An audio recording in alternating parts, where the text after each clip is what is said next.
মানুষ বলেন নবী মাটির, আমার আল্লাহর কোরআন বলেন নবীর কোন তুলনা দুনিয়ার কোন মানুষ সাধারণ আমার কোন বান্দার সঙ্গে আমার বন্ধু নবীর তুলনা হতে পারে না।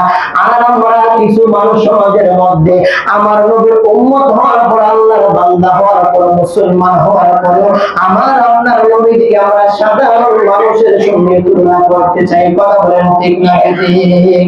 এই জন্য কবি বলেন তোমরা শোনো না, শোনো না, শোনো না রে দোয়ের নবী দেনের ছবি যাই দেবী ধারে বলেন শোনো না, শোনো না, শোনো না রে দোয়ের নবী দেনের ছবি যাই দেবী ধারে দাওয়াত করেছেন আল্লাহ দয়াল নবীকে, দাওয়াত করেছেন আল্লাহ দয়াল নবীকে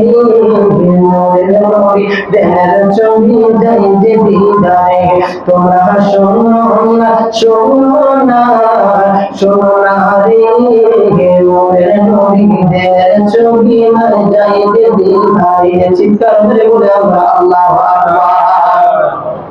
কবি বলেন আমার নবীর নাই তুলনা, ওই নবীকে কেউ বলো না। সুবহানাল্লাহ বলুন। আমার নবীর নাই তুলনা, ওই নবীকে কেউ বলো না। নবীকে মনে রাখি রে শান্তি কবরে, হায়রে নবীকে মনে রাখি রে শান্তি কবরে নবী দেহের ছবি যাই যে দিদারে বলেন শোনো না, শোনো না, শোনো না রে নূরের নবী দেহের ছবি যাই যে দিদারে। একটা জবান বন্ধ রাখবেন না, চিৎকার মেরে বলে আমরা ইয়া রাসূলুল্লাহ।